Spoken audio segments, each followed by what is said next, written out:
teknologi seperti yang kita rasakan pada pagi hari ini.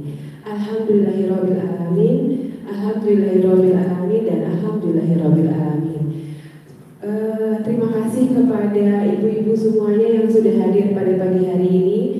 Mungkin agak berat sebelah, kalau bisa agak kesini ya, jadi nanti yang mendengarkan kajiannya lebih enak ya. Baik, lanjut saja. Sudah ibu-ibu, bisa kita mulai ya? Baik, sekali lagi saya dengar suaranya. Assalamualaikum warahmatullahi wabarakatuh. Baik, senang saya dengar suaranya ibu-ibu ya. Ternyata ramai ya yang datang, alhamdulillah. Saya melihat judulnya aja, saya yakin pasti ramai yang datang. Baik, Ustaz juga sudah datang, yang terhormat terima kasih Ustaz Nazri sudah datang di kita dan siap-siap dicurhatin mama semuanya ya. Dan silakan ibu-ibu duduknya ke sebelah sini aja kak, biar tidak timpang sebelah. Nah ya. Baik, kali ini uraian peneliti mengenai yang berjudul Ojo Bandingke. Nah, benar ya. Nah, tapi tidak koplo ya. Ini kita mengkaji tentang bagaimana memutihkan hati kita sebagai istri yang solehah dengan keadaan suami kita. Nah, nanti detailnya mungkin Ustaz kita bisa memberikan kajian. Sedikit saya memberikan gambaran. Sebelum itu saya memperkenalkan diri dulu ya. Nama saya Vivi, saya anggota dari Hurayah Community. Nah, terima kasih kepada ibu-ibu juga yang telah membaca tilawah tadi. Kami di Hurayah Community pun mencoba untuk istiqomah untuk membaca tilawah satu hari 2 halaman ya, 2 halaman. Nah, jadi insya Allah kita menjadikan kebiasaan Ustaz. Nah, 2 lembar ya, 2 lembar. Baik. Nah, langsung saja karena sudah jam 10 kurang 20. Nah, waktu kita hanya 11 sampai jam 11. Sedangkan materi kita sudah dinanti-nanti. Nah, sedikit saya masih memberikan gambaran. Kadang-kadang memang kita sebagai istri ini secara tidak sengaja ya ibu-ibu ya semuanya sudah kita ingin menjadi istri yang terbaik di mata suami dan hamba terbaik di mata Allah Subhanahu wa taala. Kita ikut kajian, kita tahsin, berkumpul dengan teman-teman positif yang menuju ke agama. Nah, tapi ada kalanya suatu ketika kita bukan menuntut ya, mungkin tanpa disadari kita sedikit membandingkan suami kita dengan sesempurnanya Rasulullah misalnya seperti itu, atau bahkan membandingkan suami kita dengan suami teman kita, atau bahkan dengan teman laki-laki kita sendiri. Nah ya, tapi tanpa disadari, dan insya Allah nanti Ustaz akan memberikan bagaimana caranya kita memang betul-betul beribadah ini hanya untuk Allah Subhanahu wa taala. Dan itulah keriduan yang kita minta selama ini. Dan mudah-mudahan ibu-ibu di sini semuanya tidak adalah yang seperti saya bilang tadi ya, cuman mungkin nggak sengaja seperti itu. Baik, tanpa memperpanjang mukadimah, ibu-ibu juga sudah pada cepetan dong. Baiklah, kita mulai saja kajian kita pada pagi hari ini. Pada Ustaz dipersilakan.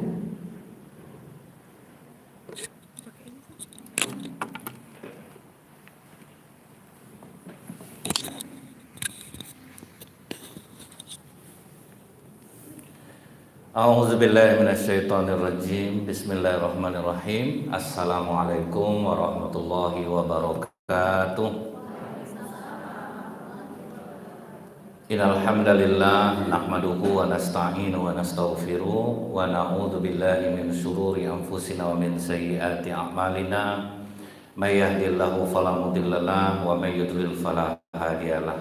Asyhadu an la ilaha illallah wahdahu la syarikalah wa asyhadu anna Muhammadan abduhu wa rasuluh.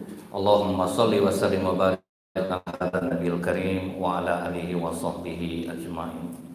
Yang saya hormati Ketua Komunitas Hurayah beserta pengurus yang sudah menggagas pengajian ini, semoga senantiasa diberikan Allah umur panjang, diberikan keberkahan, dimudahkan segala urusan insyaallah. Yang saya hormati dan saya banggakan seluruh ibu-ibu yang hadir pada majelis ilmu pagi ini. Semoga setiap langkah kaki ibu dibalas Allah dengan pahala yang melipat ganda, dikabulkan semua hajat insya Allah. Ibu-ibu yang mati, sebagaimana mungkin yang sering ibu dengar, ketika ada seorang perempuan bertanya kepada Rasulullah, sungguh enak jadi laki-laki itu ya Rasulullah. Dia punya amalan yang tidak bisa kami tandingi, yaitu jihad fisabilillah.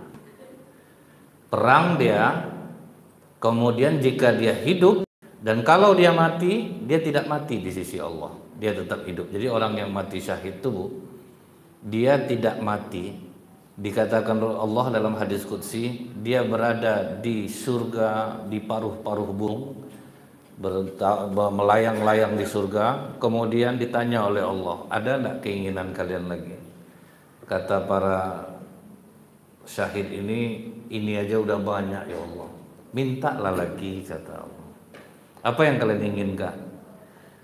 Karena didesak oleh Allah, Bu, untuk mereka mau meminta. Akhirnya mereka minta apa, Bu?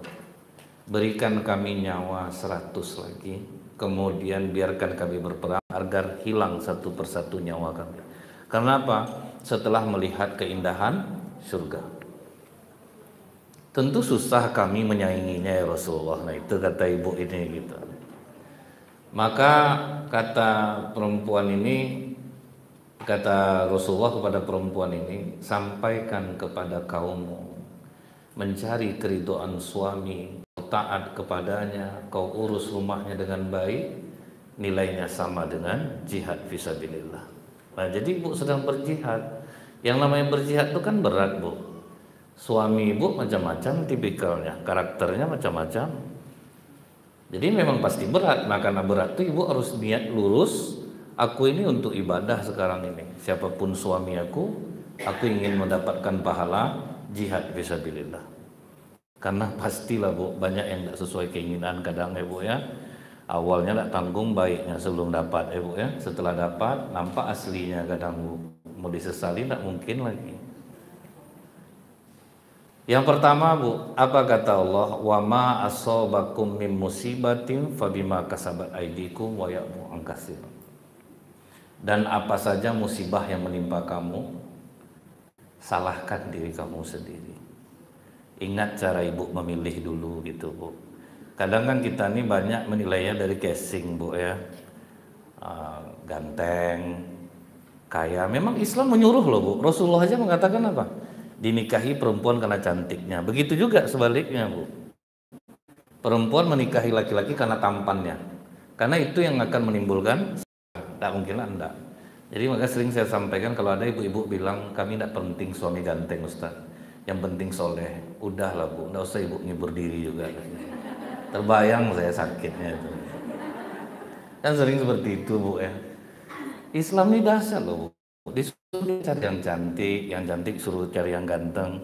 Bahkan Rasulullah kata Bu, nikahilah orang yang sekufu. Sekufu tuh Bu, selevel sama ibu gitu. Jadi ini dianjurkan. Pernah enggak Rasulullah gagah menikahi orang enggak selevel? Ada anak angkatnya sendiri Bu. Karena Rasulullah sayang dengan anak angkatnya ini, dia mantan budak dulu. Zaid bin Harithah. Dinikahkan Rasulullah dengan perempuan bangsawan cantik namanya Zainab binti Jas. Zainab udah bilang ke Rasulullah, aku nggak mau ya Rasulullah, kau apakah mengingkari perintahku? Nah karena takut melanggar perintah Rasulullah Bu, kalau kau yang memerintahkannya, aku mau ya Rasulullah. Jadi sahabiah itu Bu, kalangan perempuan di zaman Rasulullah itu mereka betul-betul taat kepada Rasulullah. Ya udah nikah, tapi berantem terus Bu, 10 tahun berantem terus. Karena apa? Tidak nyambung kan Bu. Zainab merasa dirinya bangsawan, Zaid tetap merasa dirinya budak. Gimana coba tuh Bu? Jadi nggak imbang dalam rumah tangga itu. Makanya akhirnya Zaid dan Zainab pun berpisah. Tetapi Allah ganti Bu yang sepadan dengan Zainab, yaitu Rasulullah SAW. Zainab itu kebanggaannya kalau berantem sama istri-istri Rasulullah yang lain apa Bu? Kalau kalian dinikahi oleh bapak kalian masing-masing. Tapi kalau aku, Allah yang menikahkanku. Nah itu kebanggaan Zainab. Artinya Bu, ada berantem juga loh Bu. Nah, jadi dalam Islam ini biasa Bu, cemburu, berantem itu biasa. Jadi jangan ibu membayangkan kalau kita udah ngerti ilmu agama tuh rumah tangga kita tuh adem aja, ramah aja. Enggak bu, justru itu hampa jadinya. Coba ibu bayangkan kalau orang lembut semuanya bu, macet nggak lembut jadinya bu? Macet lah bu. Pas lampu hijau, mas duluan mas, enggak ibu aja dulu. Wah, gimana coba tuh bu kan? Jadi rumah tangga yang baik itu bukan yang nggak ada berantemnya gitu. Justru yang ada berantemnya itu kadang membuat kita sayangnya timbul lagi dari nol. Kemudian jadi memperbaiki diri. Nah, ibu dulu ingat, ibu memilih pasangan ibu karena apa gitu. Jadi itu yang ibu mau istighfar nih ke Allah, itu dulu yang ibu sadari gitu. Dulu aku memilih suami aku ini karena dia mapan. Kemudian karena dia ini kedudukannya bagus. Jadi banyak orang salah memilih itu bu, dikarenakan di awal langsung terpesona. Ibu tahu enggak? Penghafal Quran aja banyak yang cerai bu. Karena apa? Ketemunya udah besar. Ta'arufnya udah besar bu. Jadi kita nggak tahu siapa dia. Nah itu udah salah kita sebetulnya kan bu. Kalau di zaman Rasulullah mereka itu saling menikah itu bu, udah dari kecil kenalnya bu.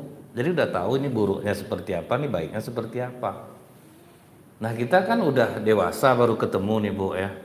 Kemudian kita belum tahu pasti lagi gimana orang yang akan kita nikah ini. Banyak bu, ada beberapa lah.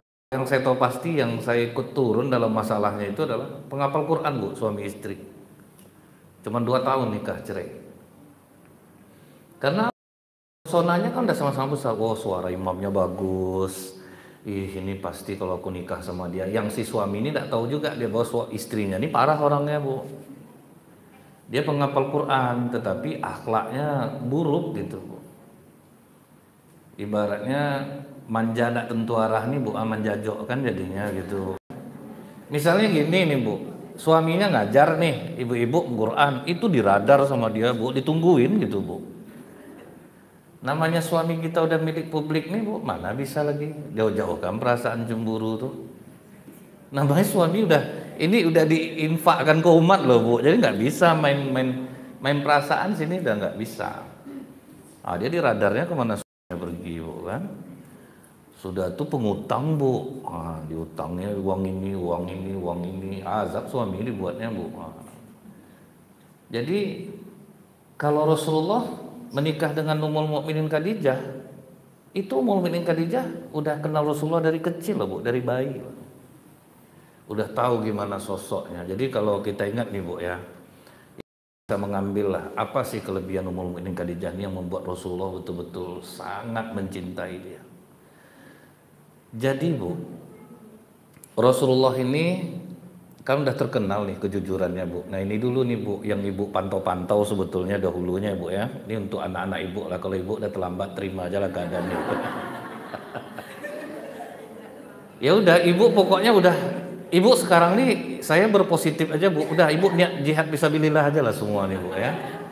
Mau diapain aja, mau diapa, udah pokoknya aku mau jihad fisabilillah. Walaupun berat, karena ini kesalahan aku dulu memilihmu ya bu ya. Karena aku salah dulu memilihmu, ya terimalah seperti ini gitu. Tapi saya berharap ibu-ibu tidak ada yang mengalami ini. Kadang bapak-bapak ini cerdik bu, seharusnya bapak ini hadir juga biar kena basuh juga deh bu. Maunya ada pengajian bapaknya suami ibu nih ya, biar tahulah dia menuntut istri harus seperti perfect bu, dia enggak itu bu ya, dia enak dia aja.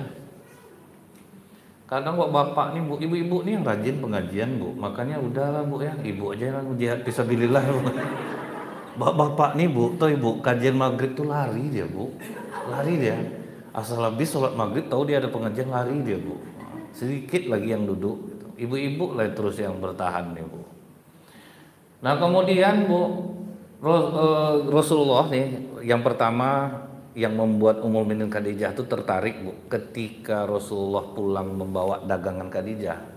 Awalnya kan Rasulullah kan karyawan nih bu, karyawan Ummul Mukminin Khadijah. Harta Ummul Mukminin Khadijah tuh bu ya, dikumpulkan seluruh harta saudagar Arab baru sebanding dengan dia punya. Artinya apa? Ibu kaya raya, dapat suami soleh, udah lah bu, ibu nggak usah mikir apa-apa lagi gitu. Jangan takut gitu bu. Nah Khadijah kan tuh ini kan karyawan dia bu. Cuman yang membuat Ummul Mukminin Khadijah tertarik apa Bu? Cerita Maisaroh yang menyertai perjalanan Rasulullah. Maisaroh ini laki-laki Bu ya, bukan perempuan. Dia yang ini cara Ummul Mukminin Khadijah apa Bu? Dia mempekerjakan Rasulullah karena dia tahu Rasulullah ini orang jujur, makanya dia beri upah itu tidak sama dengan laki-laki biasa. Laki-laki biasa cuma 2 ekor onta, tapi Rasulullah 5 ekor onta, itu upahnya. Jadi kalau ibu punya karyawan jujur, ibu juga harus kasih besar dia Bu. Gitu. Karena cari orang jujur payah Bu. Risau kita kalau ninggalin orang yang kita curiga itu Bu. Udah pakai CCTV pun nengok aja kita tiap sebentar di HP Bu. Pergi pengajian ya, dibuka juga CCTV itu Bu kan. Ditengok juga sekelilingnya dia. Tapi kalau dapat orang jujur Bu, aman kita. Biar kita ngasih dia besar. Nah pas pulang dagang, Maisaroh nih membranding Rasulullah tanpa sengaja nih Bu. Muhammad ini beda Nyonya. Yang pertama apa yang disukai dari Rasulullah? Dia jujur Nyonya. Barang jelek dibilang jelek, barang bagus dibilang bagus. Jujur nih Bu ya, membuat jiwa kita itu tenang dan membuat kita terhindar dari perbuatan maksiat. Ada sahabat yang bertanya ke Rasulullah, ya Rasulullah, kalau aku sudah Islam aku mesti apa? Jujur. Pokoknya asal aku tanya jujur. Jadi pas dia mau maksiat, Bu ingat deh Bu, nanti kalau ditanya Rasulullah aku harus jujur. Kalau jujur aku dirajam. Kalau tidak jujur aku bohong. Sementara orang Islam nggak boleh bohong. Akhirnya terhindar dia dari maksiat nih Bu.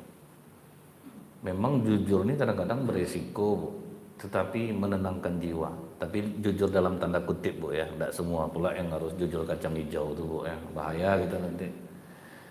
Misalnya gini Bu, ibu menjelek-jelekkan kawan ibu karena ibu tidak tahu. Terus gara-gara dengar ceramah saya ibu harus jujur ibu ke orang tuh Bu, Kak minta maaf ya Kak, ya aku yang memburuk-burukkan kakak selama ini. Naik sepatu tinggi ke kepala ibu nanti. Jadi tengok juga Bu ya, tengok juga situasi itu. Makanya Bu, kita kalau menggunjing orang itu ada 2 cara minta maafnya. Yang pertama, mohonkan ampun kepada Allah untuk dosa-dosa yang orang pernah kita gunjing. Karena Rasulullah tahu ini resikonya tinggi kalau kita jujur. Yang kedua, mulai memujinya, di mana ibu kemarin menjelekkannya. Jadi kurang resikonya Bu. Jadi jujurnya hati-hati juga nih Bu, tengok juga yang mau dijujurkan tuh. Intinya yang tidak mudaratnya besar lah Bu. Yang rasanya kalau membahayakan jangan. Ibu melindungi kawan ibu selingkuh, kalau jujur kasihan Ustadz nanti hancur rumah tangganya, jadi biarkan aja deh kayak gitu. Itu payah juga ya Bu ya, itu jujur yang melindungi yang salah juga. Nah kemudian ini yang penting dulu nih Bu, ibu udah jadi dibalikkan lagi nih Bu, berarti setiap orang yang jujur itu orang suka. Nah ibu harus menjadi perempuan yang jujur, yang betul-betul ibaratnya yang membuat ibu makin tenang jiwanya. Salah satu penyebab orang banyak sakit sekarang Bu, penyumbangnya kebohongan Bu, secara medis. Karena orang bohong dia membutuhkan energi yang lebih besar di otaknya Bu. Dan itu memicu keluarnya hormon kortisol dan adrenalin. Nah itu pemicu sakit jantung, stroke, darah tinggi itu.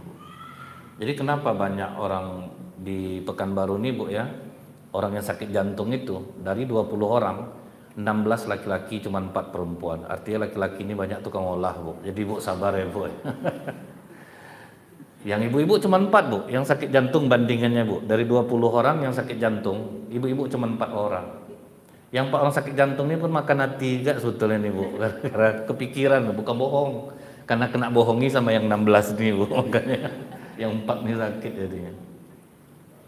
Nah kemudian Bu, kalau kita membiasakan diri kita ini jujur dalam segala hal, orang jujur tuh Bu, dia dibimbing oleh Allah.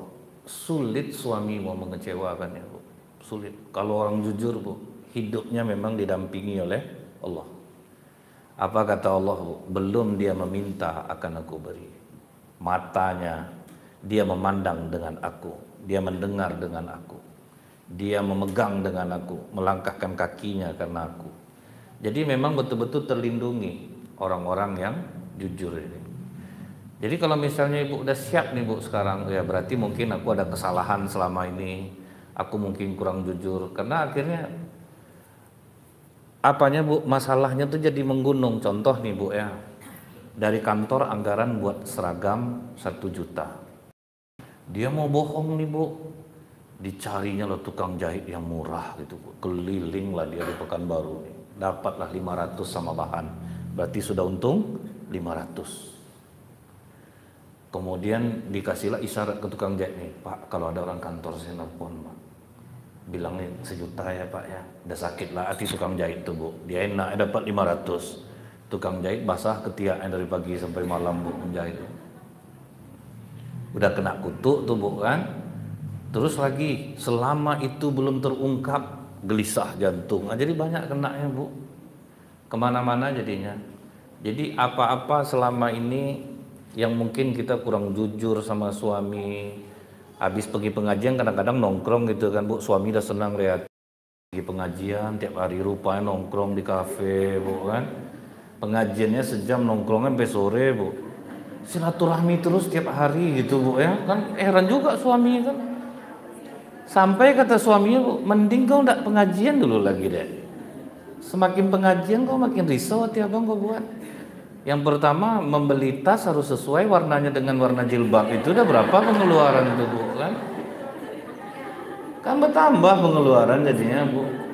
Waktu ndak pengajian dulu, waktu adek belum lagi pakai jilbab ini ndak sebanyak ini pengeluaran abang. Ini silaturahmi tiap hari silaturahmi. Itu ngapain coba? Tapi kalau kita jujur bu, udah niat pergi pengajian. Habis pengajian ya jujur aja sama suami, kami duduk sebentar bang, kena marah lah bu, tapi ibu jujur gitu bu. Ini dia habis kan kami pengajian di Masjid Al-Mu'alimin kan bang, sudah itu kami sambung pengajian di kafe bang, kasihan lah nengok ustadz tuh, dia ndak pernah lah duduk di kafe, dah kena pula lah ustadz tuh, cekik-cekik lah saya di rumah bu kan, saya ndak berbuat, nama saya disebut gitu bu kan. Udah jujur aja biarpun kena marah bu. Dan ibu akhirnya berubah besok. Orang jujur itu kan akhirnya membawa perubahan bu. Jadi kalau orang jujur itu betul-betul Allah yang menolongnya. Siapapun yang membohongi ibu pasti terbongkar. Kalau ibu berniat jadi orang jujur. Masalah uang ya bu ya, jujur. Ibu ngasih orang tua jujur, ngasih adik jujur. Walaupun kena marah misalnya bu, kan ada kadang tipe suami ini bu ya, dia marah gitu bu. Tapi ada bedanya, kalau ibu yang punya pencarian 100% uang itu milik ibu, suami tidak berhak apa-apa. Dia mau congkel-congkel pun bu, tidak bisa. Itu bukan uang dia. Nah, jadi kalau perempuan ini bu, dia punya pencarian sendiri, 100% uang itu milik dia. Jadi ada seseorang yang istrinya dokter bu, kan lumayan pendapatannya itu bu ya. Istri saya nih kelewatan Ustaz. Saya bilang kalau kelewatan suruh balik pak. Bukan kelewatan itu Ustaz. Dia tuh penghasilannya besar Ustaz. Tidak pernah membantu ekonomi di rumah. Saya bilang memang seperti itu. Yang wajib cari nafkah kan bapak. Jadi bapak tidak perlu nuntut kayak gitu pak. Cuman malang aja nasib bapak dapat istri macam itu. Karena biasanya istri ini mau nolong gitu bu. Ya ini tidak mau ya. Memang itu konsekuensinya. Bapak tuh tidak boleh dia menjelekkan istrinya. Karena itu memang hak istrinya, tidak berhak suaminya. Nah jadi itu bu, yang pertama itu kita mesti jujur ya bu ya, jangan sampai bohong. Karena kalau orang jujur, dia akan selalu bersama Allah dan orang sulit untuk mencelakakan dirinya. Nah, itu dia bu.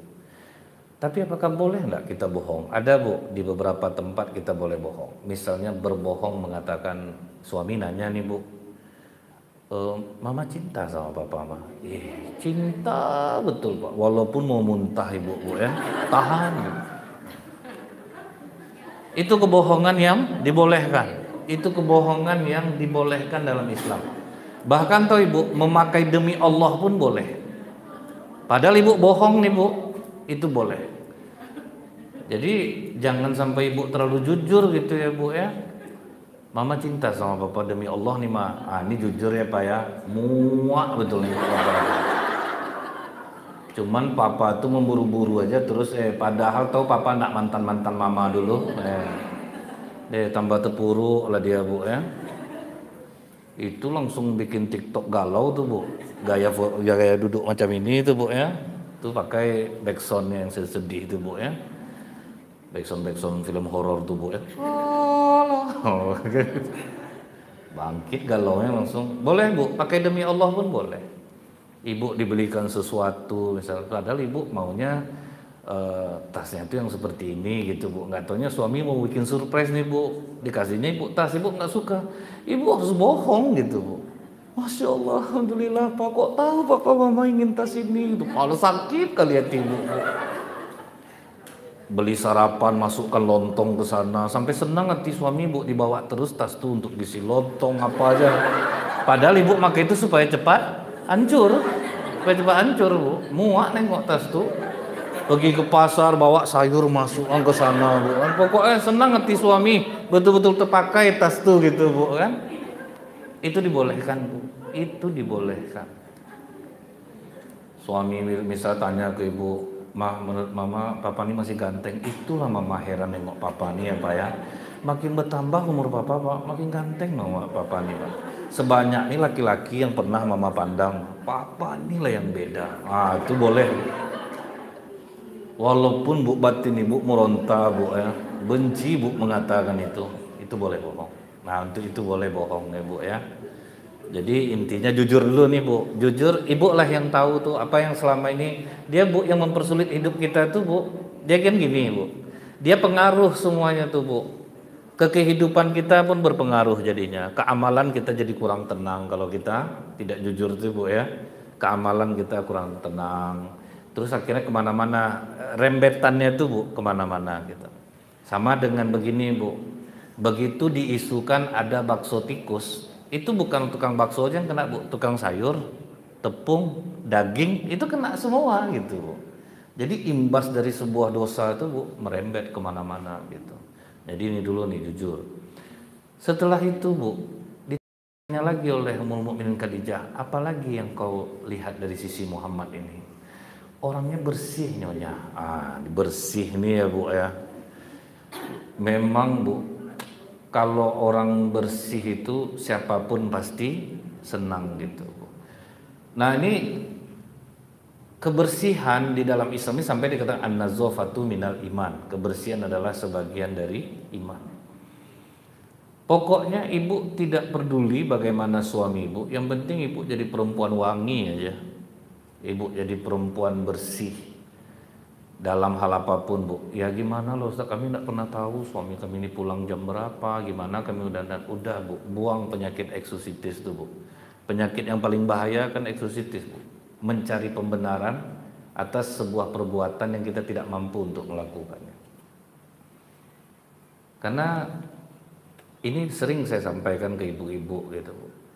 Banyak istri ini sering menyalahkan suami saya itu genit Ustaz. Kalau nengok perempuan di jalan tuh Ustaz, ngeri matanya.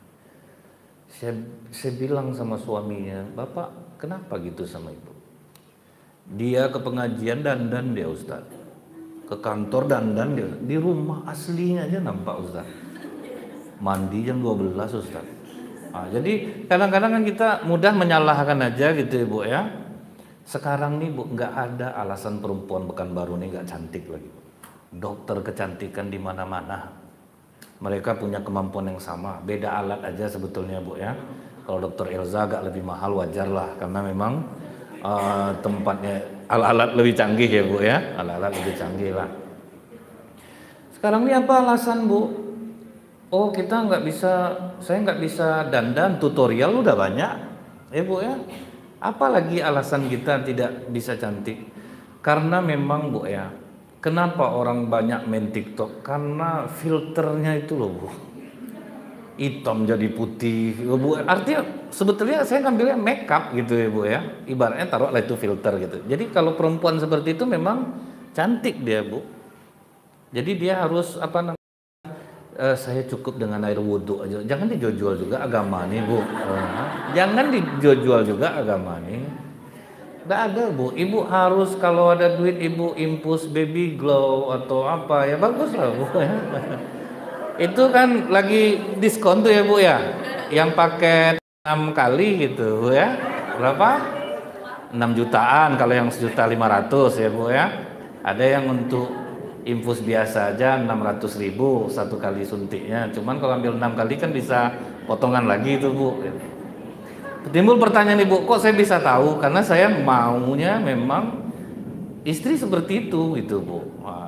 Dan memang Ibu harus ngerti lah Bu ya, nafkah sama uang belanja itu sebetulnya beda Bu. Jadi kalau belanja istri itu beda dengan nafkah. Ini semua ditumpuk ke situ gitu Bu ya. Dikasih di situ gimana coba tuh Bu ya. Tapi ya nafkah, belanja ya belanja gitu. Cuman alhamdulillahnya istri nyari sendiri ya Bu ya. Jadi agak aman juga saya gitu. Nah, jadi dia sering cerita gitu Bu, kalau ini gunanya untuk ini gunanya untuk ini. Kan bagus juga ya Bu ya. Jadi cantik itu bagi perempuan itu Bu, ifah, menjaga kehormatan diri gitu. Ibu kalau udah dandan Bu, Ibu tahu enggak ini Bu ya, seorang pelacur kelas dunia membuat buku dan bukunya itu bestseller loh Bu. Apa salah satu isinya yang saya tertarik Bu? Kenapa suami kalian jatuh ke pelukan kami, sementara kalian sebagai istri sah, kalian lebih cantik daripada kami. Lihat pelacur Bu, dandan terus, betul nggak Bu? Dalam waktu apapun mereka ada kondisinya dandan gitu. Nah ini salah satu efek positif yang kita ambil dari situ ya Bu ya. Mereka dandan. Coba Ibu begini nih di rumah Bu, suami mana yang nggak kelepek-kelepek sama Ibu? Ini di rumah rambut keriting jahat tuh Bu, nggak mesti sisir. Kecuali Ibu kajil ya lah macam itu pun rambut senang juga orang nengok ya Bu ya. Ini kita enggak gajil Bu ya. Bukan public figure. Ya apa nama ini Bu, Ibu mesti inilah di rumah macam ini juga lah Bu. Jadi kapan mau bersihinnya? Ya udah suami tidur baru bersihin gitu ya Bu ya. Ibu kan mau jihad katanya, memang berat kan Bu. Tapi itu tergantung suami masing-masing sih. Yang penting apa namanya Bu, dalam kondisi dandan itu yang melebihkan pelacur ya Bu ya. Ini maaf ini Bu, karena memang dia yang menulis buku ini. Kenapa orang tertarik? Kan kalau kita lihat Bu ya, wih padahal istrinya cantik loh gitu, kok mau ya gitu. Nah, ini kan ada faktor itu juga satu, walaupun banyak juga faktor yang lain gitu ya Bu. Nah bersih ini yang kedua Bu, Ibu harus senantiasa dalam keadaan bersih. Di zaman Rasulullah Bu, suami kalau bepergian dari jauh belum boleh pulang oleh Rasulullah sebelum ada yang ngabarin ke istrinya, suami kamu udah sampai. Jadi satu hari itu beberes lah Bu. Jadi bahkan ibaratnya kalau kita orang salonnya yang ke rumah gitu Bu, di zaman Rasulullah tuh beresinnya, mencantikkan dia apa segala macam. Nah, baru nanti besoknya suami boleh pulang. Jadi dia melihat istri sudah dalam kondisi cantik. Kami laki-laki ini Bu, syahwat kami itu 10 Bu. Ibu cuma 1, makanya kami itu berpikirnya dengan akal gitu. Pendek kami perasaan kami ini Bu. Jadi itu kalau mau buat jahat dia cepat dia buat jahatnya dikarenakan apa? Dia berpikir dengan akal. Nggak pakai perasaan dia Bu. Ibu menderita, nggak peduli dia Bu. Dia memang itu dia kurang peduli gitu. Apalagi kalau minim ilmu agama gitu. Nah jadi yang penting tanggung jawab ibu mesti dalam keadaan dandan setiap suami ada gitu. Nah bagaimana caranya tuh ibu yang tahu lah gitu. Jangan yang asli-asli aja terus keluar gitu ya Bu ya. Nanti istrinya nyalahin suaminya gitu. Sementara rupanya yang kena diri dia sendiri gitu. Nah kemudian Bu, ditanya lagi oleh Ummul Mukminin Khadijah, apalagi yang kau tahu? Dia tidak genit. Nah ini Bu, jadi Rasulullah itu kata Maisarah, dia tidak pernah mau dengan mengganggu berlama-lama dengan pembeli wanita atau berhahaha radarnya aja gitu Bu ya. Dan cara tidurnya beda Nyonya, dia tidur selalu miring ke kanan gitu. Dan ternyata dalam ilmu kedokteran, orang yang tidur miring kanan jantungnya memang sehat. Karena jantungnya memiliki ruang untuk berdetak. Tapi kalau miring ke kiri, jantung posisinya terhimpit bertahun-tahun ya rusak lah ya Bu ya. Dia nggak bebas berdetak. Jadi ibu nanti mohon pengertian lah ke bapak. Mulai sekarang bang minta maaf. Mungkin mama tidurnya miring ke kanan, mungkin papa ketepunggung sama mama. Ini supaya menjaga kesehatan jantung mama. Datang suami bilang, iya jantung mama sehat, papa yang jantungan mama. Kasih pengertian. Wah, itu ya bu ya. Nah ini sampai santai ya bu ya. Nah, jadi ibu pun tidak terlalu. Jadi ibu sebetulnya Ustadz nih kayaknya aku yang kena nih masalah dandan tadi itu aku tuh. Nah, nampaknya ini ya kan nggak ada perasaan kayak gitu ya bu ya pastilah. Nah, ya pokoknya Rasulullah tuh tidurnya berbeda. Nah yang membuat Ummul Mukminin Khadijah itu galau bu ketika dikatakan oleh Maisarah sewaktu Muhammad ini sedang tidur nyonya ada seorang rahib. Kemudian rahib itu bertanya kepadaku, siapa yang tidur di bawah pohon bidara itu? Aku jawab, namanya Muhammad bin Abdullah. Tidak ada yang tidur di bawah pohon bidara setelah Isa alaihissalam, melainkan dia seorang Rasul akhir zaman. Nah itu yang membuat Ummul Mukminin Khadijah galau. Galaunya kenapa bu? Terbayang waktu dia berumur 15 tahun, lagi ngumpul-ngumpul sama-sama kawan sebaya. Tiba-tiba ada orang Yahudi yang tertawa-tawa mengatakan, wahai perempuan Mekah, telah terbit bintang dari arah timur, pertanda tidak lama lagi akan datang Rasul akhir zaman dan salah satu di antara kalian akan menjadi istrinya. Nah itu langsung yang terbayang bu. Kawan-kawanku semuanya melempari orang Yahudi itu dengan batu karena dianggap gila.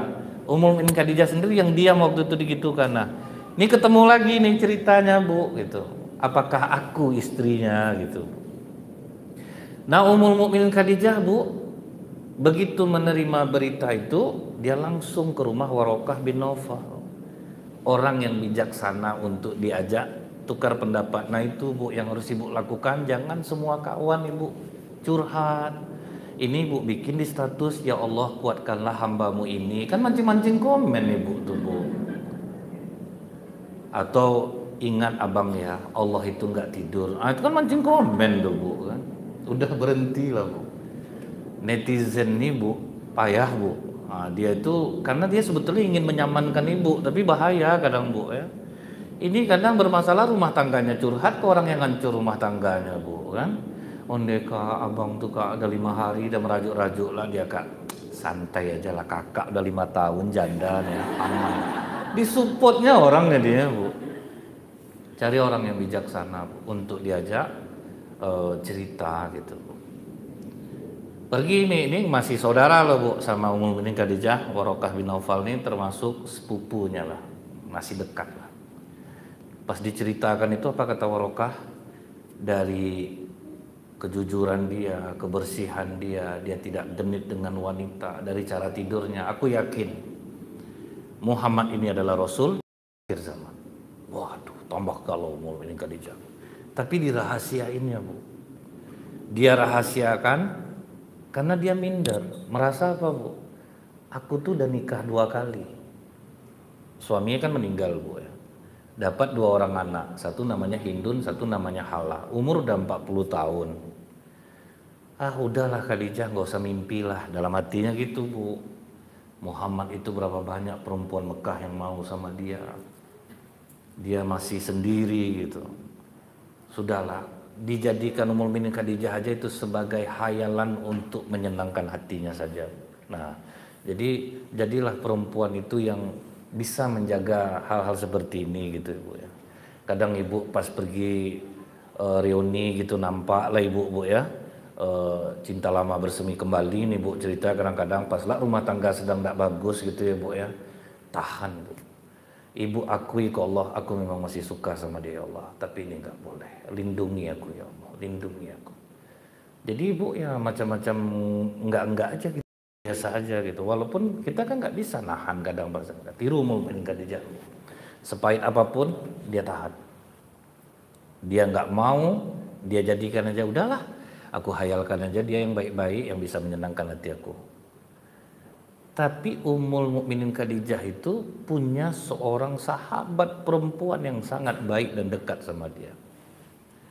Nah kawannya ini bu yang selalu menyertai Khadijah, betul-betul udah lulus seleksi lah bu, kawan yang dalam suka duka. Makanya kata Ali bin Abi Thalib, kalau ingin menghitung sahabatmu saat kamu sakit, saat kamu susah. Disitulah kita apa orang kawan kita tuh Bu. Dan kalau dapat jaga betul itu baik-baik gitu Bu. Jadi tidak semua orang, kan kita tidak boleh milih-milih teman ya Ustaz. Rasulullah nyuruh milih Bu. Duduklah dengan kawan yang mengingatkanmu kepada akhirat. Ini cerita duit masuk terus saja Bu, apa enggak tegang saraf dibuatnya Bu. Kadang sedang pengajian tuh kan Bu ya, Kang baca WA. Ya. Kan ada yang jualan kadang sambil apa tuh pengajian tuh Bu ya. Tuh yang arisan gitu kan Kak. Ibu tahu enggak, Ibu duduk di sini Bu, semuanya tuh Ibu kelihatan. Saya nggak mau negur itu kenapa? Nanti Ibu sedih gitu, makanya gitu Bu. Karena saya tahu ditegur itu paling nggak enak loh Bu. Makanya saya nggak pernah mau Bu, mau yang tidur, mau ngomong, nggak mau saya Bu. Karena saya bisa merasakan saya di posisi Ibu dengan urusan yang belum selesai gitu Bu kan. Gimana coba? Kadang sering tuh Bu, kalau yang ibu-ibu rame itu Bu, dia jualan kan. Yang coklat aja. Terus nanti diumumkan sama ketuanya, ibu-ibu. Sebentar lagi kan nih Ustadz pengajian segala dagangan apa jangan dibuka dulu ya Bu, kita belajar adab dalam menuntut ilmu gitu ya Bu ya. Oke, kan saya ceramah terus tuh Bu, yang masih urusan tetap gitu Bu. Ya dia pakai WA gitu kan Bu kan, nampak gerakan-gerakan Ibu tuh Bu.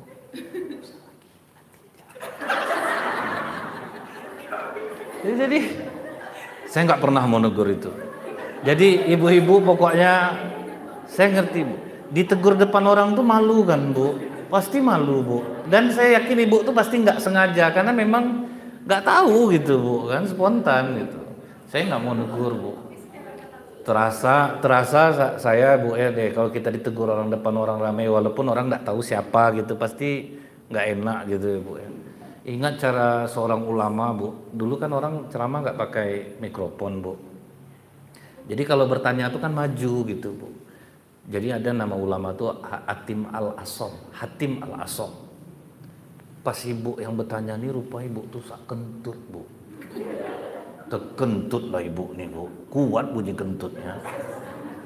Apa yang dilakukan ulama ini Bu pas Ibu tuh bertanya? Tolong dikuatkan pertanyaannya, telinga saya agak peka. Terobat enggak hati Ibu tuh Bu? Dia untung tuli ulama. Padahal enggak Bu. Padahal enggak tuli.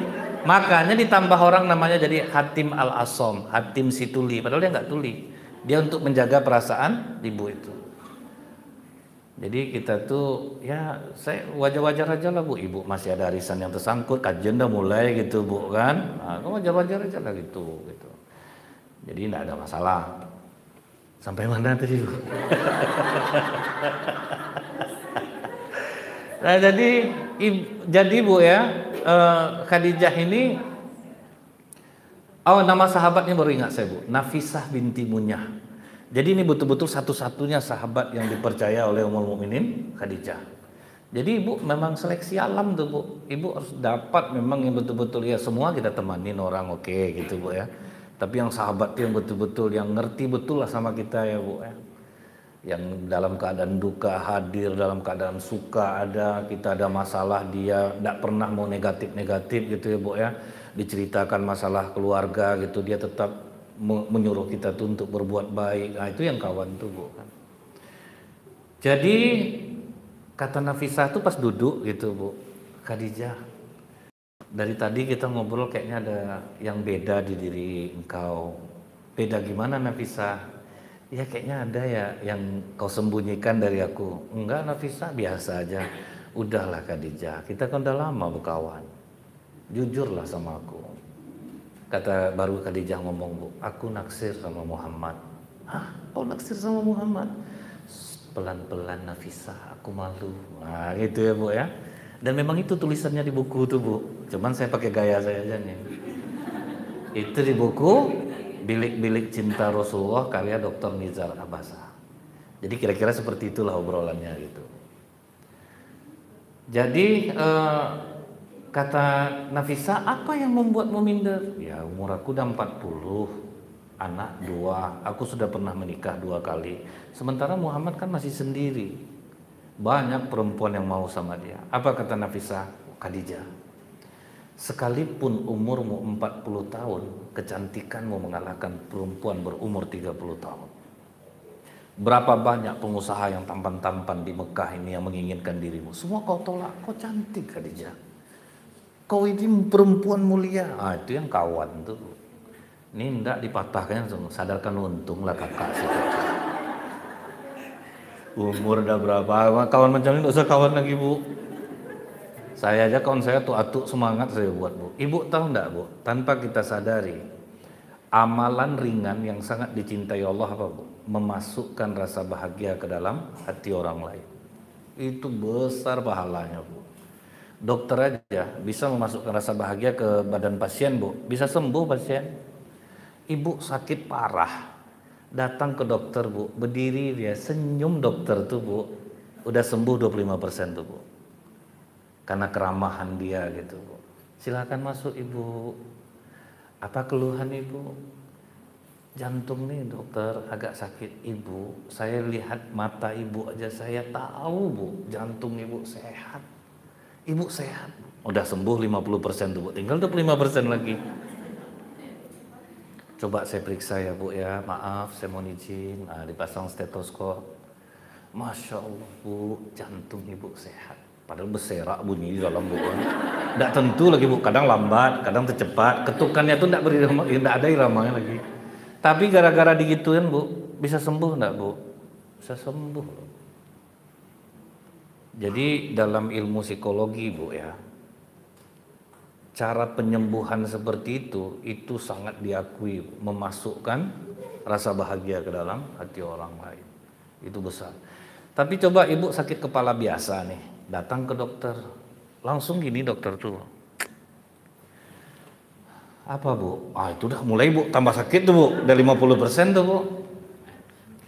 Sakit kepala dokter sebelah kiri ini. Nyerah saya kalau kayak gini bu, dari mata ibu aja saya udah tahu. Bu, mati bu, keluar dari ruangan dia. Yang memperparah COVID kan yang seperti itu bu. COVID itu ada, yang memperparahnya apa? Kecemasan bu. Ibu ini punya suaminya di lantai 2, karantina, dia sama anak-anak di bawah. Tiap suaminya keluar ngamuk istrinya, masuk abang dak. Kena orang nanti pikirkan diri anak-anak sama istri. Mati bapak itu jadinya bu, bukan kena COVID.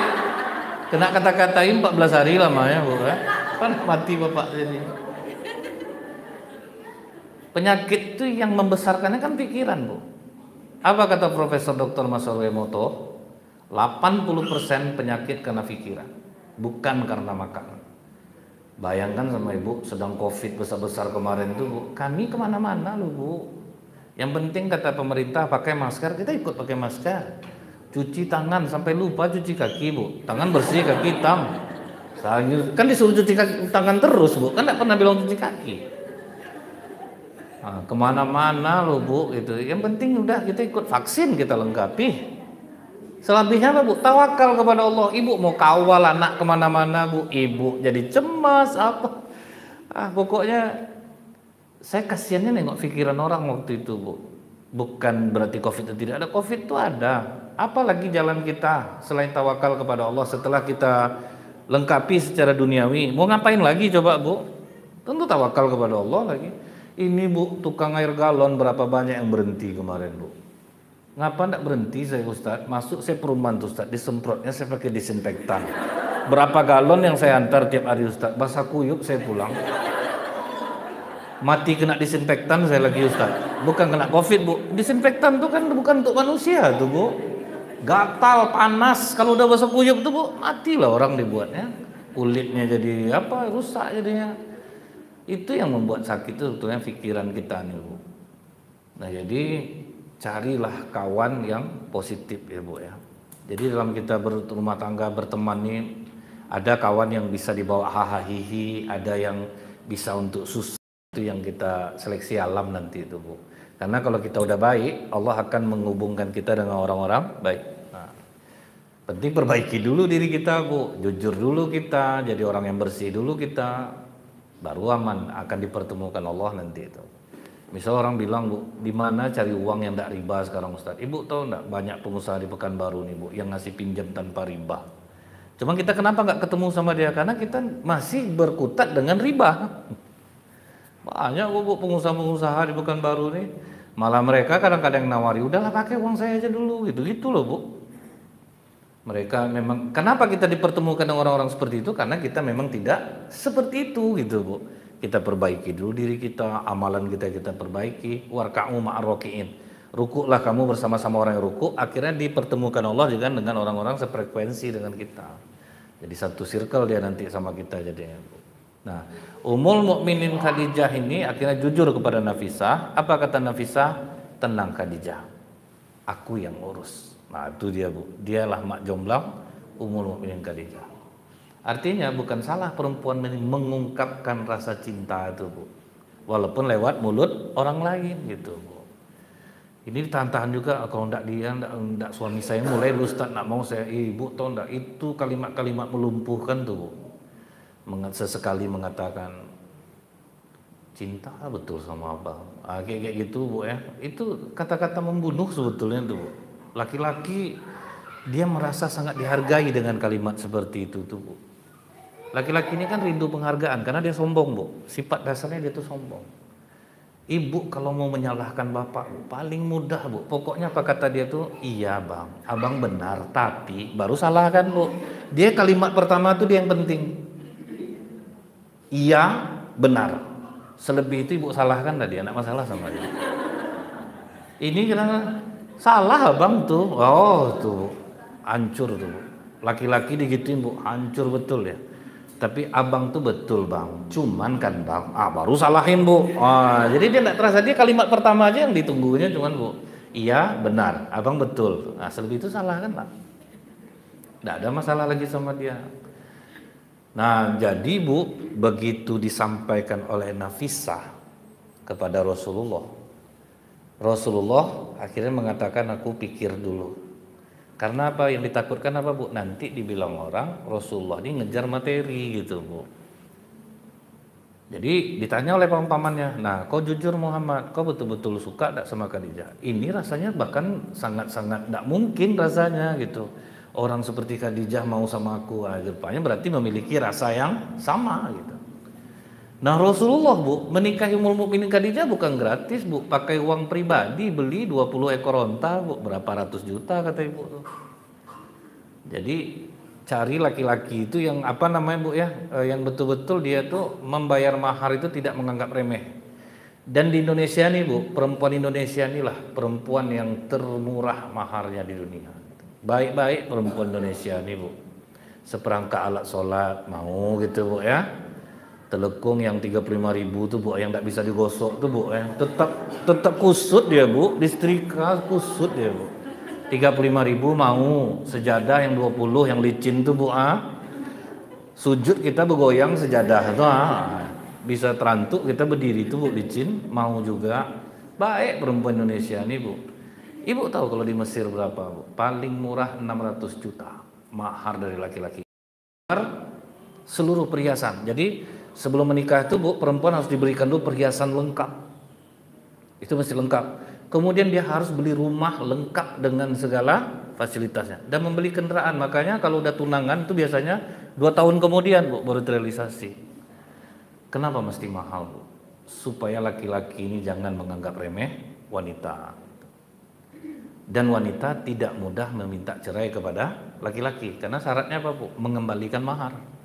Kalau perempuan menggugat, dia mengembalikan mahar. Kalau di Indonesia bu, suami ibu ngancam gitu, berapa ratus kali lipat abang mau? Hitung berapa kemarin tuh? Telekung 35.000 kali 100. Berapa baru? Sejadah 25.000 kali 100 berapa baru bu? Kecil lah. TTN aja keluarga selesai tuh bu. Tapi kalau di Mekah bu, 600 batang pohon kurma, satu batang 70 juta kali 6 berapa? 4,2 M. Di mana mau cari duit bu? 420 juta. Jadi memang mahal gitu. Sesuatu yang kan kata mahar itu boleh murah gitu ya bu ya. Kalau dapat laki-laki bagus oke lah ya bu. Jadi Rasulullah tuh melamar 20 ekor onta setelah menikah bu. Nah ini yang dilakukan oleh Ummul Mukminin Khadijah. Tahunya itu pas kapan bu? Ketika Rasulullah punya masalah, habis menerima wahyu, itu kan Rasulullah melihat sosok malaikat Jibril dalam rupa aslinya gitu. ketakutan. Rasulullah lari pulang. Apa yang dilakukan Rasulullah? Khadijah, selimuti aku, selimuti aku. Ummul Mukminin Khadijah bukan ngambil selimut, Bu, langsung dipeluknya. Apa kata Aisyah bercerita, Bu? Waktu itu Rasulullah pernah bercerita kepadaku, ketika aku dalam keadaan takut, aku berteriak, selimuti aku, selimuti aku. Khadijah, dia tidak mengambil selimut. Dipeluknya tubuh Rasulullah. Apa kata Aisyah mendengar itu, Bu? Udahlah tuh, muak orang dengar itu aja. Artinya cemburu, Bu. Tapi kata Khadijah, kata Aisyah, satu-satunya istri Rasulullah yang membuatku cemburu adalah Khadijah. Padahal aku tidak pernah berjumpa dengannya, karena saking beda umurnya jauh, Bu. Cuman Rasulullah selalu menceritakan tentang Khadijah. Karena dia apa, Bu? Apa yang membuat dia apa? Dia memberikan kenyamanan kepada suaminya. Nah, nyaman itu yang penting. Laki-laki ini kan nyaman, Bu, ya. Tapi ini tidak semua suami yang bisa Ibu amalkan ini gitu ya, Bu. Kadang dipeluk, geli orang udah sudah. Kalau udah memeluk nih pasti ada minta ini. Malas orang. Takutnya gitu ya, Bu, ya. Nah. Tapi kalau yang cocok, pakailah, amalkanlah ini gitu, Bu. Kemudian ditanya oleh Ummul Mukminin Khadijah, kenapa kau ketakutan suamiku? Kata Rasulullah, aku melihat sosok tinggi besar, dia memeluk tubuhku, kemudian dia katakan, Iqra bismi rabbikal ladzi khalaqal insana min 'alaq. Mendengar itu suamiku, aku yakin itu malaikat. Karena kau tidak mungkin dirasuki oleh iblis, karena kau orang yang gemar bersilaturahmi. Itu suami yang bagus ya, Bu, ya. Bersilaturahmi, mengangkatkan beban orang yang berat, menunjukkan orang yang tersesat. 3 amalan ini dijamin Ibu tidak pernah kena sihir, Bu. Rajin silaturahmi, angkatkan beban orang yang berat, ikhlas Ibu. Ada kawan yang hajatan di rumahnya, Ibu bantu masak. Cuma kita tuh jarang yang ikhlas tuh, Bu. Nanti kan misal tuan rumah tuh kan dibungkuskannya, Bu, Kak ambillah sama kakak sedikit. Ibu kadang basa-basi pula, ngapa pula nih bungkus-bungkus. Itulah malas nengok Emi nih, kan gitu, Bu, ya. Nanti tidak dibungkuskan, Bu, cerita di pengajian. Sebanyak itu ditolong masak. Ada. Langsung ekspresi itu macam-macam tuh, Bu, ya. Miring-miring lah mulut Ibu. Ya kadang bayangin, Bu, saya udah lama kan sama ibu-ibu. Ini bukan baru ya, Bu. Dari 2003 loh, Bu. Kajian ibu-ibu ini. Jadi hafal betul saya, Bu, yang sambil dengar pengajian dikutip-kutilnya. Kalau dia sambil cerita semua. Dia sebetulnya dia cerita, Bu, tapi matanya ke saya gitu. Itu ada juga. Dia ceritanya belum selesai, jadi sambil nengok tuh, Bu. Ya tapi kan tidak mungkin lah macam-macam. Datang yang sebelahnya, kakak dia nggak tahu. Jadi tapi sambil nengok kita gitu, Bu, ya itu ada juga. Gitu. Nah macam-macam lah, Bu, ya kalau sama ibu-ibu nih. Pokoknya ibu-ibu nih kesimpulan saya baik, baik betul. Nah jadi, Bu, ini menjelang sebentar lagi nih, Bu, ya. Ibu ngambil intisarinya aja. Itu amalan. Kemudian langsung Ummul Mukminin Khadijah membereskan tempat tidur. Dia katakan, wahai suamiku, apabila dia datang lagi, tolong panggil aku, rela pasang badan gitu, Bu. Berupanya Jibril datang lagi, Bu, berteriak lagi. Dia datang lagi Khadijah. Apa yang dilakukan Ummul Mukminin Khadijah? Di pangkunya Rasulullah tuh, Bu, duduklah engkau di paha kananku suamiku, telungkupkan matamu di bahuku. Coba buka, masihkah kau melihatnya? Masih Khadijah. Coba duduk di paha kiriku, telungkupkan mukamu. Coba buka matamu, apa kau masih melihatnya? Masih Khadijah. Sekarang duduklah di depanku, tatap wajahku. Apakah kau masih melihatnya? Tidak Khadijah, itu malaikat suamiku. Itu cara mendeteksinya, Bu. Jadi kalau suami Ibu meracau, udah tahu Ibu ya apa yang Ibu lakukan?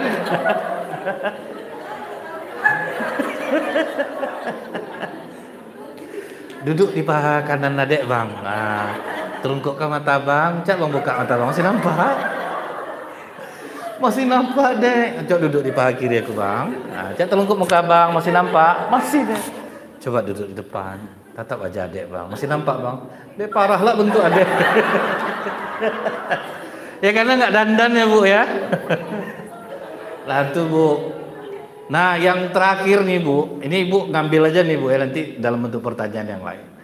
Nah jadi bu ya, waktu Ummul Mukminin Khadijah mau wafat, itu kan duduk di kursi itu udah dalam keadaan kurus dan menggigil bu, karena kan di boykot selama 3 tahun, susah makan bu. Nah Rasulullah pulang, itu Ummul Mukminin Khadijah sambil menggigil berdiri, langsung dikejar oleh Rasulullah, jangan berdiri Khadijah, duduk saja. Apa kelebihan Mukminin Khadijah ini yang selalu teringat oleh Rasulullah bu? Setiap kali Rasulullah datang, dia berdiri menyambutnya. Nah itu tuh yang tidak kita lakukan pada saat ini bu. Berdiri menyongsong tuh bu, laki-laki ini kan tingkat penghargaannya itu tinggi bu. Jarang, memang ada ibu-ibu yang pengen betul dihargai gitu bu. Yang misalnya naik haji, jangan coba nak dipanggil hajah tuh bu. Nggak mau dia kawan lagi bu. Bu Ani, Bu Ani, Bu Ani, Aja Ani. Iya. Ada kadang bu nenek bu dipanggil nek, nggak mau dia bu, jangan panggil nenek, panggil kakak, kan ada juga gitu ya bu ya. Tapi presentasi perempuan ingin dihargai itu lebih kecil bu dibanding laki-laki gitu bu. Ibu tahu nggak trik-trik orang misalnya dagang Gramedia, siapapun yang masuk pertama kali mereka langsung bersusun berbaris kemudian menundukkan kepala. Karena orang rindu, ibu aja pasti suka lah diramahin kalau belanja, dilayanin gitu ya bu ya. Sampai terkesan ibu dengan pelayanan dia, belum tentu ibu mau beli juga dilayani dengan baik. Itu juga laki-laki mau gitu bu, disambut. Nah itu yang pelacur tuh buat yang kedua bu. Kami sebagai pelacur memberikan penghargaan terhadap suami kalian yang dia tidak dapatkan di rumah. Padahal itu amalan bagus loh bu. Suami pulang disambut, itu kebiasaan Ummul Mukminin Khadijah gitu bu.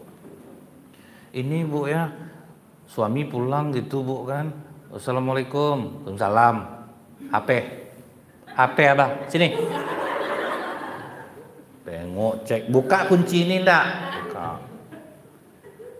Ini nih siapa nih, ini panggilan nih apa masuk nih, abang kata abang ndak kusimpan semua riwayat tuh bang, ada sama aku, tuh risau suaminya bu gitu. Cuman ibu terlambat mengamalkan ini. Karena kalau ibu amalkan sekarang nanti terkejut bapak. Selama menikah belum pernah pas pulang pengajian suami pulang, papa. Astagfirullahaladzim.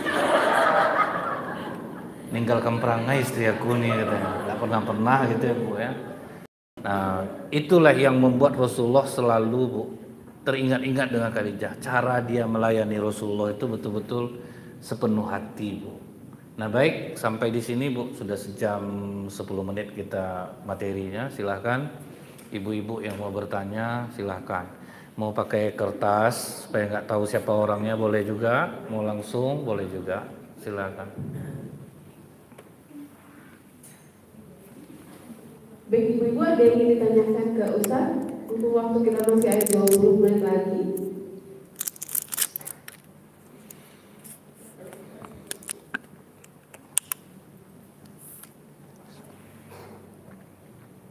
Bu Zuma, ada yang tanyakan Bu?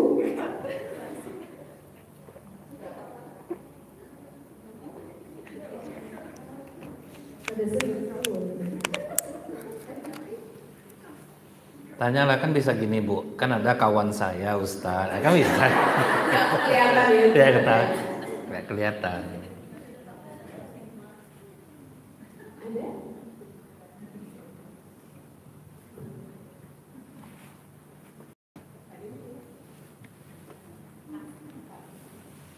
Dari Ibu ada? Dari semua ya? Karena bahagia semua, Masya Allah.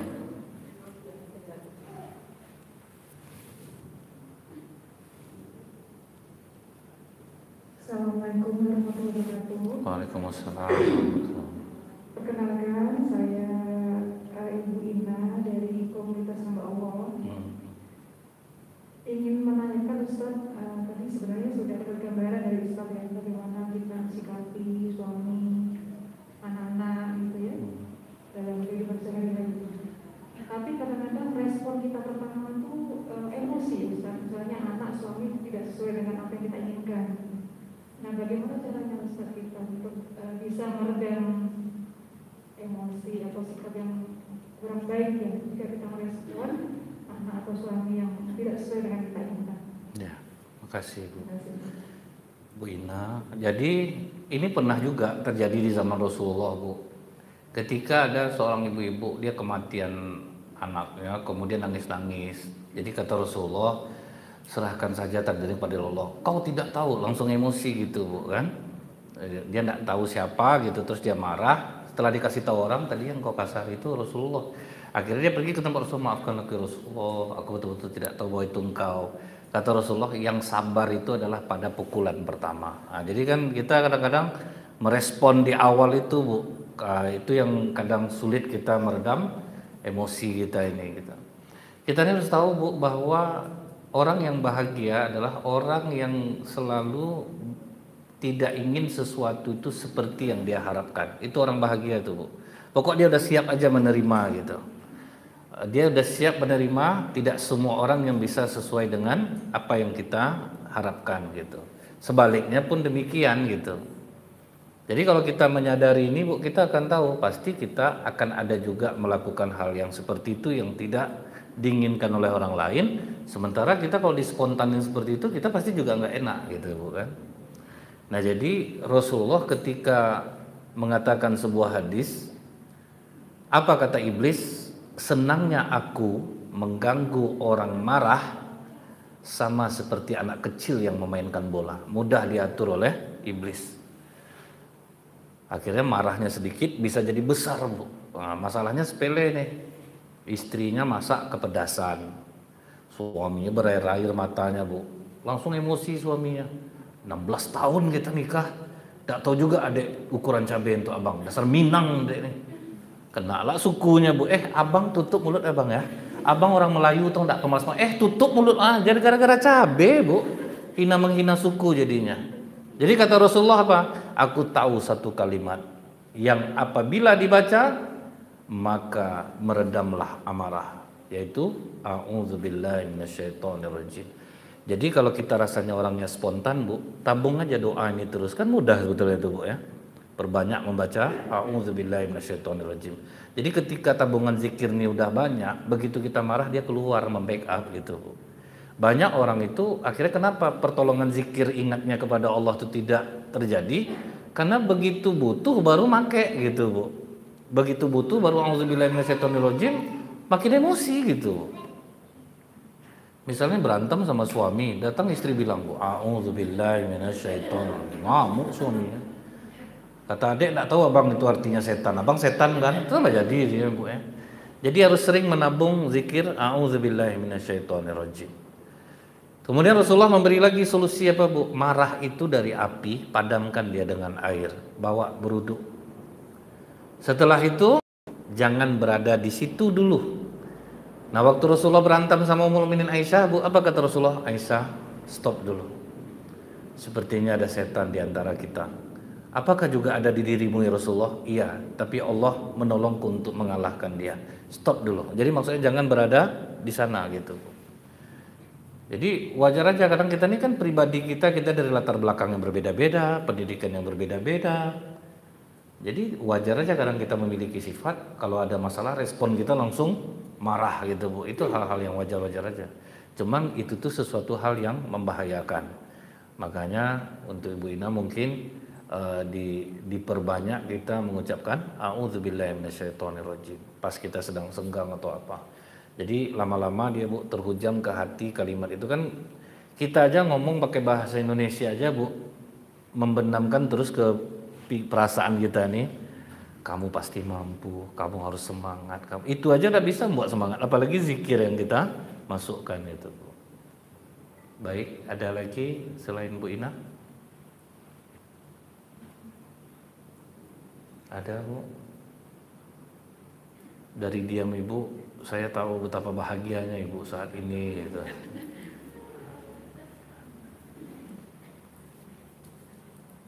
Baik, bagaimana? Ada yang lain lagi?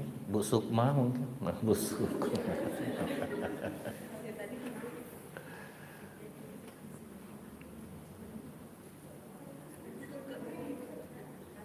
Kawan saya kan bisa kayak gitu tuh.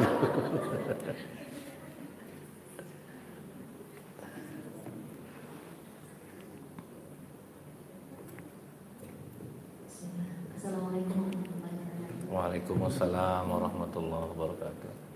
Nama saya Julia. Mau nanya Ustaz, jika untuk gimana cara kita untuk supaya sabar dengan misalnya dinafkahi kurang, maksudnya dapat gajinya misalnya ada, tapi memberi kita seperti yang dia perkirakan saja, ini butuhnya sekian, padahal kan sebenarnya kebutuhan dia itu banyak ya. Kalau diri kan dia nggak ngerti gitu. Ada, tapi dia bilang saya juga harus punya pegangan, jadi dijatahi harus cukup gitu. Gimana supaya kita sadar gitu ya, ngasih pengertiannya itu gimana ya, nggak ngerti gitu. Gimana cara kan kalau diajak diskusi juga nggak bisa gitu maksudnya. Jadi apa yang harus kita lakukan? Ini di rumah tangga Rasulullah pernah terjadi, Bu. Istri Rasulullah merasa kekurangan waktu itu diberikan nafkah.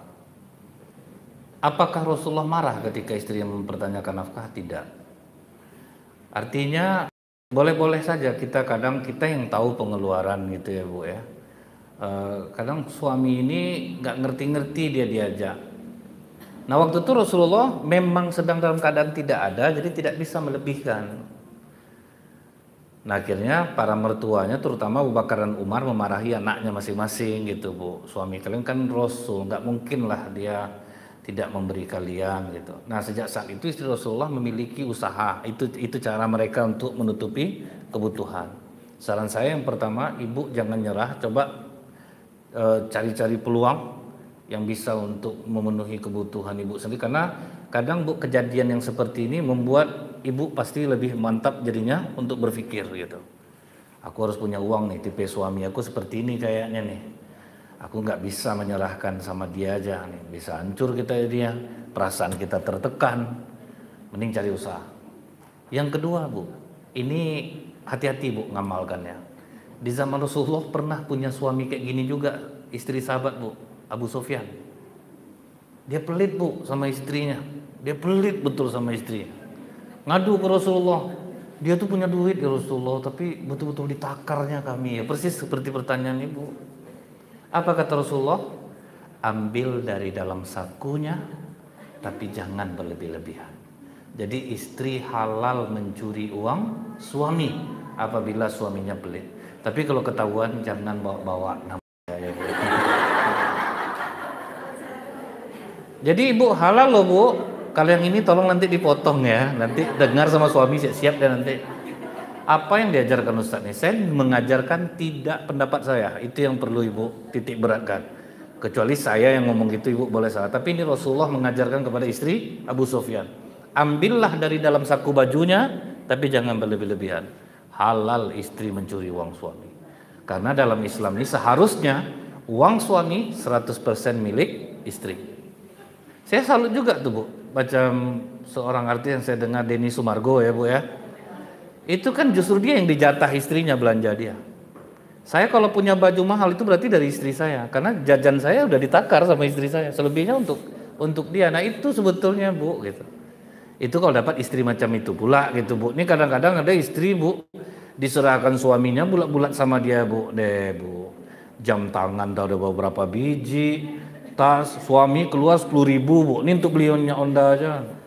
Dia pergi perawatan apa. Jadi kalau jalan sama suami sopirnya Bu, dia majikannya jadinya gitu. Jadi kalau misalnya kita rasanya tidak ada penghasilan lain, dibolehkan untuk mengambil. Tapi mudah-mudahan dari penderitaan ini Bu, ibu akan mendapatkan usaha yang suatu saat akan menjadi pembelajaran yang besar bagi suami nanti jadinya. Dia akan menyesal nanti jadi.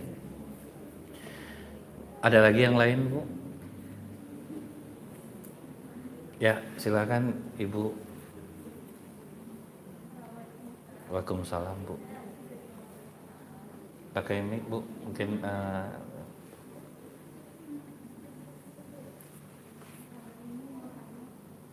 mati. Bawahnya enggak?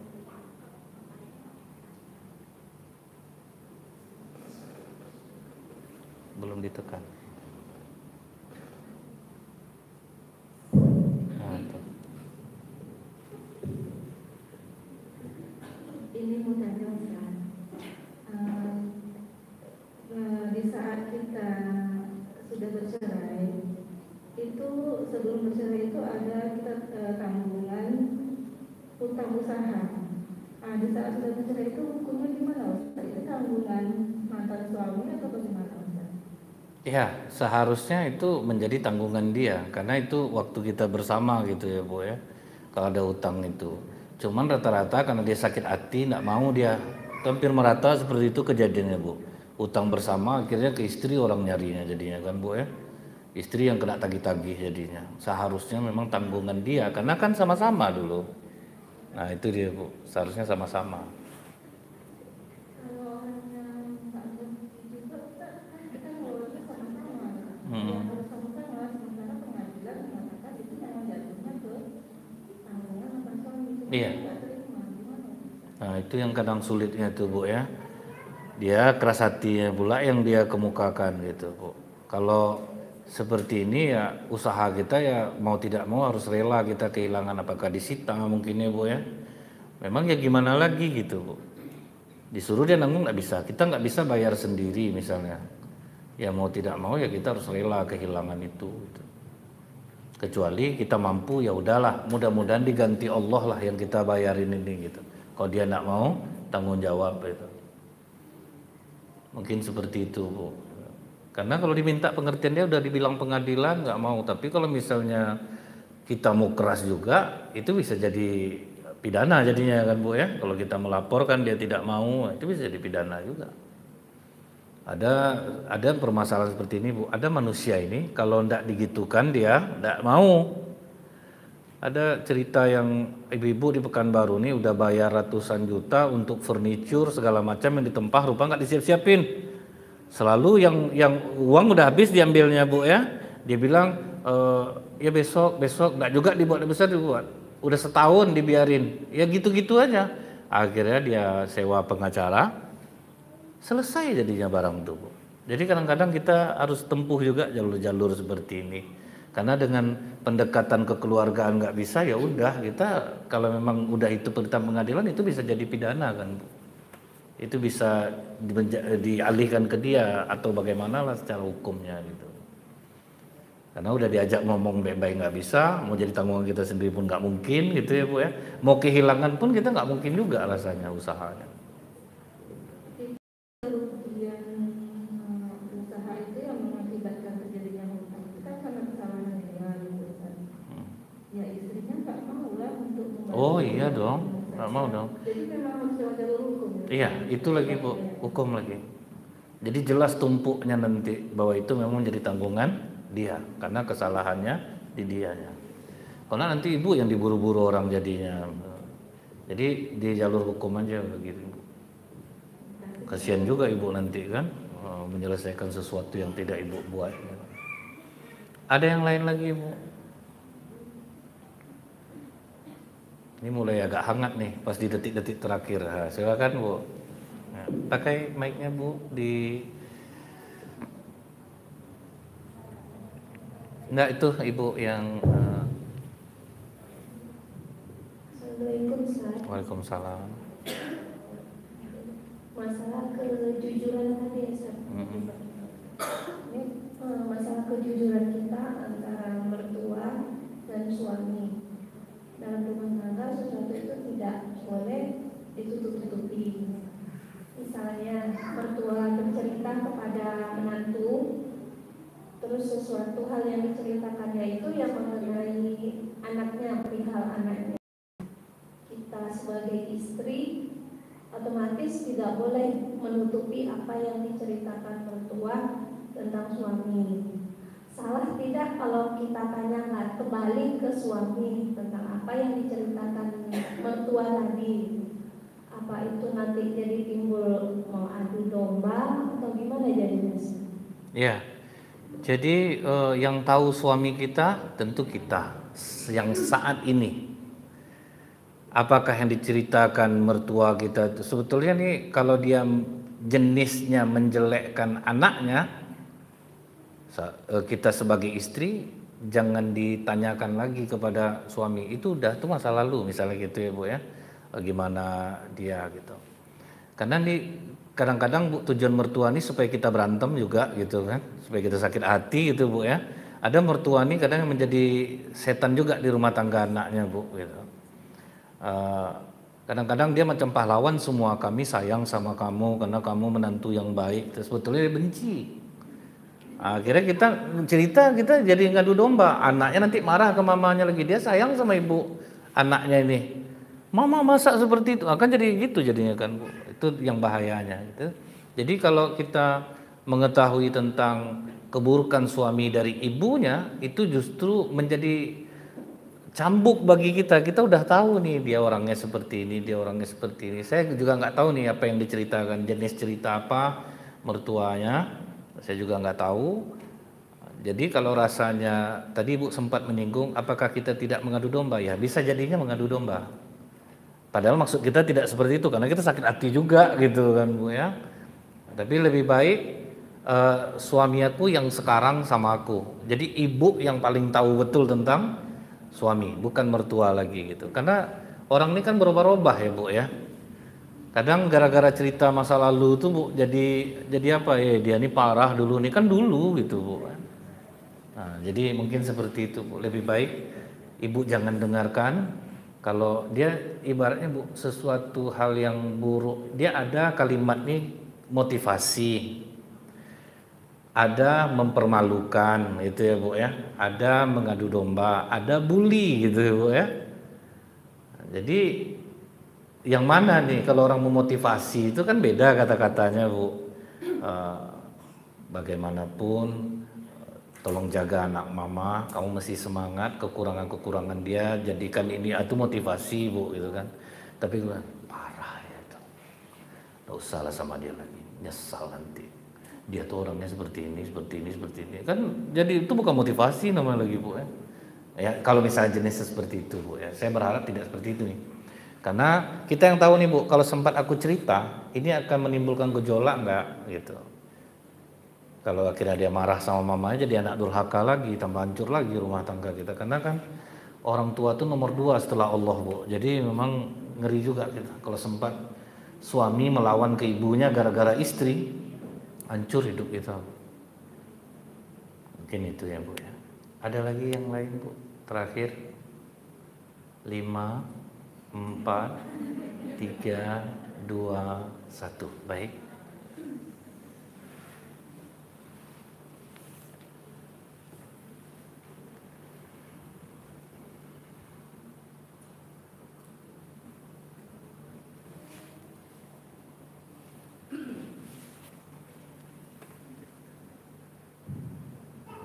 Akhir boleh saya ya. Oh boleh. Duduk aja. Ini saya pernah baca, pernah ikut kajian juga. Jadi ada suami istri, suaminya itu cacat. Jadi mau nggak mau istrinya harus bekerja kan, kerja untuk mulai kebutuhan rumah tangganya. Nah dalam kajian itu saya dengar Ustazah itu bilang gitu ya, kalau istri yang mencari pekerjaan tidak ada berkahnya, berkah untuk dia sendiri.